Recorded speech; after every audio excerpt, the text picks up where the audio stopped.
dirahmati Allah Subhanahu wa taala, jalan ini Syarif Sitin ya, insyaallah tuan-tuan akan menuju di Masjid Hudaybiyah sekitar kurang lebih setengah jam, karena ke sana lumayan jauh seperti halnya kita ke Ciranah kemarin. Di Hudaybiyah ini kenapa dikatakan perjanjian Hudaybiyah? Karena di situ terjadi perjanjian, teman-teman. Pada tahun ke-6, tahun ke-5 itu Rasulullah SAW masih berperang. Di situ terjadi perang gabungan atau perang Ahzab namanya di Madinah. Setelah tahun ke-6, 6 tahun Rasulullah berada di kota Madinah. Rasulullah ini bermimpi pada suatu malam, mimpi tawaf dan sa'i di Baitullah. Jadi Rasulullah saking senangnya, walaupun tidak ada wahyu dari Allah Subhanahu wa taala, itu cuma mimpi. Artinya malaikat Jibril tidak langsung datang di waktu tidak nyata, datang di dalam mimpi. Saking senangnya Rasulullah SAW bercerita kepada para sahabatnya, wahai sahabatku, saya tadi malam mimpi tawaf dan sa'i di Masjidil Haram. Maka para sahabat ini tuan-tuan mendengar itu senangnya luar biasa. Karena apa? Karena mereka sudah 6 tahun meninggalkan keluarganya di Mekah. Orang-orang muhajir, orang yang hijrah dari kota Mekah ke Madinah itu sudah kangen kembali lagi ke tanah kelahirannya. Ada yang orang tuanya masih ada di Mekah, ada adiknya yang masih ada di Mekah, ada keluarga-keluarga yang lain masih ada di Mekah. Jadi senang. Saking senangnya mereka menceritakan kepada sahabat-sahabat yang lain. Sehingga terjadi khobar yang sangat seru di Madinah. Oh, Rasulullah akan umroh. Padahal Rasulullah tidak mengajak umroh, cuman cerita saya tadi malam mimpi umroh. Sama sahabat ditanggapin Rasulullah akan umroh. Jadi Rasulullah belum mengajak, isunya sudah Rasulullah pengen umroh. Jadi orang yang daftar pada Rasulullah mau ikut sudah ribuan. Sudah beribuan yang datang kepada Rasulullah, ribuan orang. Setelah itu Rasulullah menunggu wahyu tidak kunjung datang, maka terpaksa Rasulullah, oke, kita akan umroh. Seperti itu, kita akan umroh, persiapkan hewan-hewannya, bawa, karena Rasulullah sudah tahu. Rasulullah ini sebelum dikerjakan sudah tahu, cuman untuk mengajarkan kepada sahabat agar supaya sahabat ini tetap beriman kepada Allah Subhanahu wa taala, tidak goyah imannya. Jadi oke, Rasulullah bawa yang mau umrah, yang mau ikut umrah, bawa sembelihan, bawa unta, bawa kambing, bawa sapi, yang punya sapi bawa, yang punya kambing bawa kambing, yang punya unta bawa unta. Itu pun Rasulullah sudah tahu sebetulnya. Kenapa disuruh bawa itu? Karena umrah akan batal. Tetap niat umroh bismillah. Artinya Rasulullah mengajarkan kepada kita, apabila kita ini datang umroh wajib menyembelih kambing. Itu ajaran Rasulullah sebetulnya di waktu itu. Cuman Rasulullah tidak langsung yang batal ini harus membeli ini, seperti itu. Jadi Rasulullah secara halus, ayo yang mau ikut bawa hewan-hewan sembelihan, yang punya unta bawa unta, yang punya kambing bawa kambing. Kambingnya sudah dihias, yang mau disembelih itu sudah dihias. Akhirnya Rasulullah berangkatlah menuju ke kota Mekah jalan kaki. Ada yang naik unta, ada yang jalan kaki, seperti itu. Jadi berjalan dari kota Madinah jalan kaki ke kota Mekah. Setelah nyampe di Asfan, maka unta Rasulullah SAW ini langsung duduk, tidak mau jalan menuju lurus itu, tidak mau jalan. Loh, kenapa kok nggak jalan? Maka dari itu Rasulullah SAW mengarahkan untanya ke arah Hudaybiyah tersebut. Jadi unta itu setelah diarahkan ke Hudaybiyah, untanya jalan. Setelah diarahkan ke arah yang lurus, maka unta itu tidak jalan, karena unta itu tahu bahwa Khalid bin Walid telah berencanakan akan membunuh Rasulullah, akan menyerang Rasulullah jika Rasulullah lewat jalan yang lurus tersebut. Maka Rasulullah belok jalan Hudaybiyah. Setelah nyampe di Hudaybiyah, maka Rasulullah SAW telah berhenti di situ, istirahat di situ. Ada pohon besar, istirahat Rasulullah di situ dan memberi karena Rasulullah sudah tahu bahwa Rasulullah ini akan dikira untuk menyerang kota Mekah. Jadi Khalid bin Walid Ustaz, Rasulullah ini akan menyerang, Muhammad ini akan menyerang kota Mekah, jadi selamatkan kota Mekah, kata mereka. Setelah itu Rasulullah SAW mengutus seorang sahabat untuk memberitahu bahwa Rasulullah ingin umroh, tidak bawa senjata, cuma bawa hewan-hewan sembelihan untuk disedekahkan di tanah suci Mekah. Setelah itu Rasulullah SAW mengadakan utusan, menyuruh utusan tetap tidak mempan bahwa orang kafir Quraisy tetap ingin menyerang. Maka Rasulullah mengutus Sayyidina Utsman, karena Sayyidina Utsman ini termasuk orang yang sangat disegani di kota Mekah karena keturunannya, orang dari kakek-kakeknya. Sayyidina Utsman ini sudah orang-orang terpandang di kota Mekah, jadi diutus oleh Rasulullah SAW. Setelah itu, setelah Sayyidina Utsman diutus, ternyata Sayyidina Utsman ini tidak kunjung pulang. Lama Sayyidina Utsman pulang, jadi datanglah berita bahwa Sayyidina Utsman ini sudah dibunuh oleh kafir Quraisy. Setelah mendengar bahwa Sayyidina Utsman ini sudah dibunuh, maka pemuda-pemuda ini berbaiat kepada Rasulullah SAW, berjanji setia. Jadi di Hudaybiyah ini berjanji setia,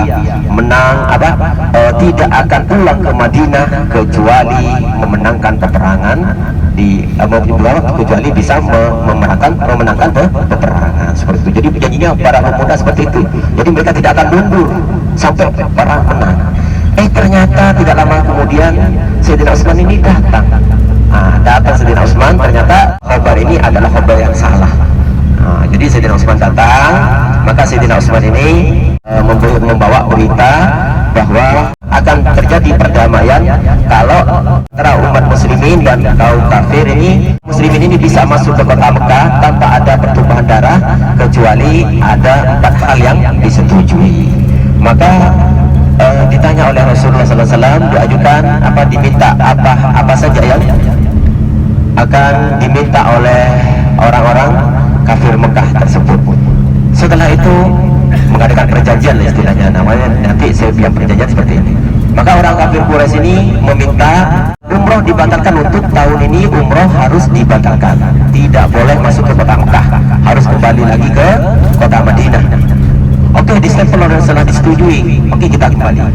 Setelah itu yang kedua, tidak boleh ada peperangan selama 10 tahun, tidak boleh ada gencatan senjata selama 10 tahun.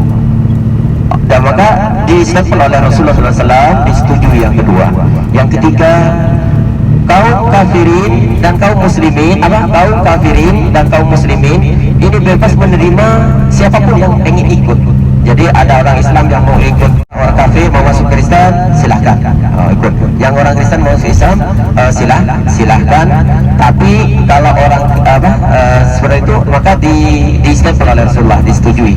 Nah, yang ketiga, orang kafir yang datang ke kota, yang ingin gabung dengan Rasulullah SAW, yang datang ke Madinah untuk masuk Islam, tanpa izin walinya harus dikembalikan ke kota Mekah lagi. Artinya harus ada izin wali. Jadi kalau ada misalnya pemuda yang ingin masuk Islam, datang ke Madinah, tapi walinya, orang tuanya tidak mengizinkan, jadi dikembalikan lagi.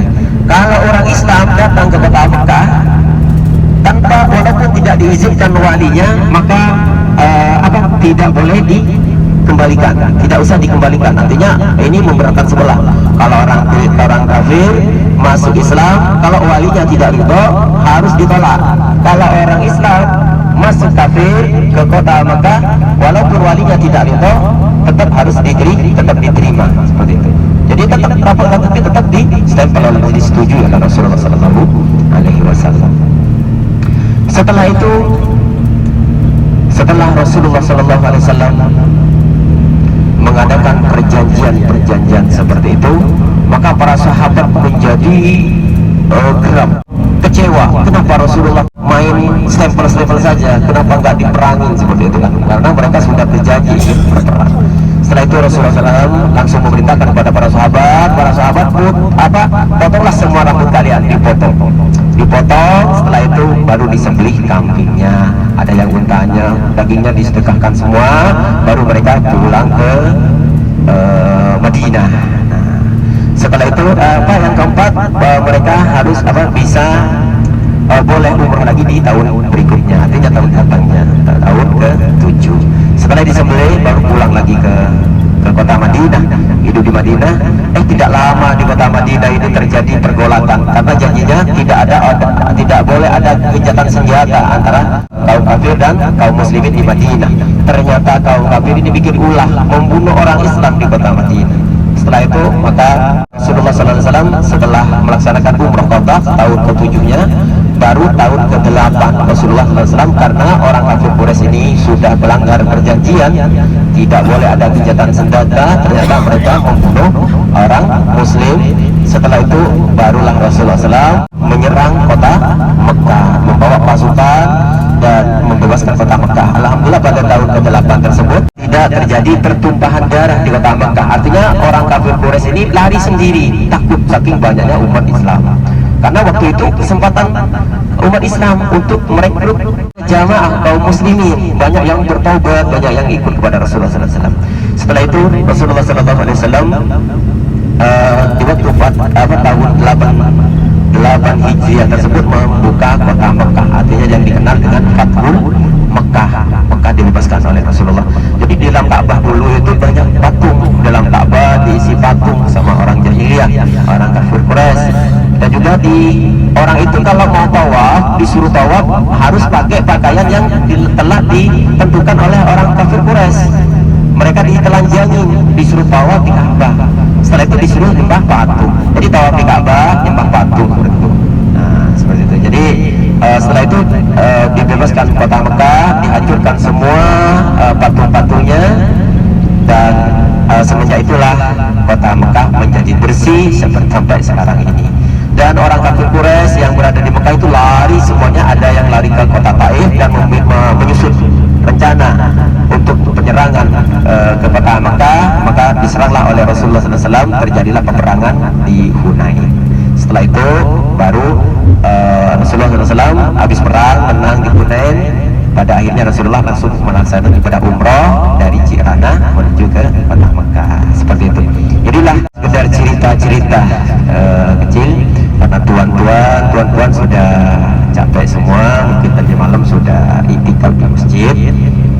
Ya, tidurnya tuan-tuan ini adalah ibadah. Karena ibadahnya itu karena nanti biar sehat untuk melaksanakan ibadah umrohnya, biar bisa melaksanakan sholat berjamaah di Masjidil Haram. Nyampe di Masjid Hudaybiyah, nanti di sana tuan-tuan ya seperti biasa cuma sholat ikhram 2 rakaat. Itulah tadi masjid yang dimana dulu telah terjadi perjanjian Hudaybiyah pada tanggal 6 pada tahun ke-6 Hijriah. Pada tahun ke-6 Hijriah, setelah 6 tahun Rasulullah hijrah ke kota Madinah, maka Rasulullah SAW bermimpi pada suatu malam, bermimpi tawaf dan sa'i di Masjidil Haram. Setelah itu Rasulullah bercerita kepada para sahabatnya, maka para sahabat ini menjadi senang bahwa Rasulullah SAW akan umroh. Labbaik Allahumma labbaik, labbaik la syarika laka labbaik, innal hamda wan ni'mata laka wal mulk la syarika lak, labbaik Allahumma labbaik, labbaik la syarika laka labbaik, innal hamda wan ni'mata laka wal mulk la syarika lak, labbaik Allahumma labbaik, labbaik la syarika laka labbaik, innal hamda wan ni'mata laka wal mulk la syarika lak,